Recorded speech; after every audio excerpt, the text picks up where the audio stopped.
Hello, I'm David Harper with the BBC News. Volodymyr Zelensky has announced he's replacing the Ukrainian defence minister, saying it's time for a new approach. The removal of Oleksiy Reznikov has been widely predicted. President Zelensky has nominated Rustem Umerov, who's currently in charge of Ukraine's privatisation programme, as the new defence minister. More from our international correspondent Paul Adams in Kiev. This is something that has in fact been coming for a little while. It is perhaps part of President Zelensky's wider anti-corruption drive, which has seen a number of high-profile cases throughout this year. There's no suggestion that Mr. Reznikov himself is guilty of any corruption. In fact, there have been a number of quite well-publicised cases of corruption when it comes to procurement within his ministry. And that, I think, is why we're hearing President Zelensky saying the time has come to try some new blood. The South African president says an inquiry led by a judge has found no evidence that his country provided arms to Russia. In a televised address, Cyril Ramaphosa said the claim made by the US ambassador to South Africa has damaged his country's economy and its international reputation. From Johannesburg, here's Shingai Nyoka.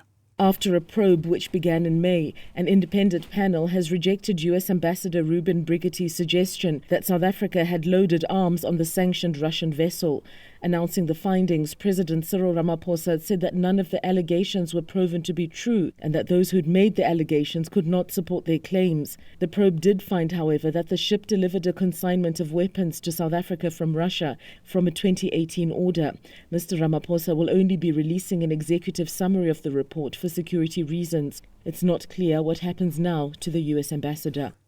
A female senator in Mexico, who has been appointed as the main opposition candidate for the presidency, has vowed to fight organised crime and impunity. At a rally in Mexico City, Xochitl Gálvez blamed the policies of President Andrés Manuel López Obrador for rising levels of violence and poverty. She's expected to run against the former Mexico City mayor, Claudia Sheinbaum, in June's election. Ms. Gálvez, a successful businesswoman from an indigenous background, said she would boost the economy to help the poorest in Mexico as well as the middle class.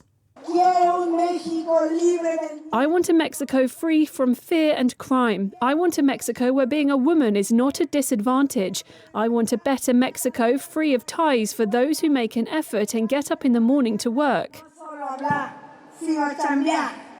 France's foreign minister has reiterated her country's commitment to maintaining troops in Niger and keeping the French ambassador in place. The military leadership in Niamey demanded the envoy's expulsion more than a week ago. Catherine Colonna told Le Monde newspaper that the ambassador was the French representative to Niger's legitimate authorities, the deposed government of President Mohamed Bazoum. World News from the BBC. Algeria has made its first comment on the shooting dead of 2 jet skiers who strayed into its waters from Morocco last Tuesday. Kat Wiener reports. The Defence Ministry in Algiers said in a statement that its Coast Guard had opened fire after a group of jet skiers illegally crossed into Algerian territorial waters. It said they ignored warning shots and repeated demands to stop. It said the lethal response was prompted by the fact that there had been increased activity by drug smugglers and organised criminal gangs across the maritime border. The ministry said 1 body had been recovered. Lawyers for the 2 victims, who hold dual French-Moroccan nationality, have said they will file a complaint in Paris. Relations between Morocco and Algeria have been tense for many years. The Spanish authorities have issued weather warnings in the regions around Madrid, Toledo and Cadiz because of flooding caused by exceptionally heavy rain. The floods brought by Storm Dana have caused mudslides and swept debris into the roads, making many impassable. Thousands of people in the Greek city of Thessaloniki have held a protest against the introduction of new identity cards this month. The government has denied conspiracy theories that the cards contain chips or listening devices. A classical music festival in Denmark has opened with some canine additions to the orchestra. 3 dogs participated in the performance near Copenhagen of the Hunting Symphony, a little-known piece by Mozart's father, Leopold.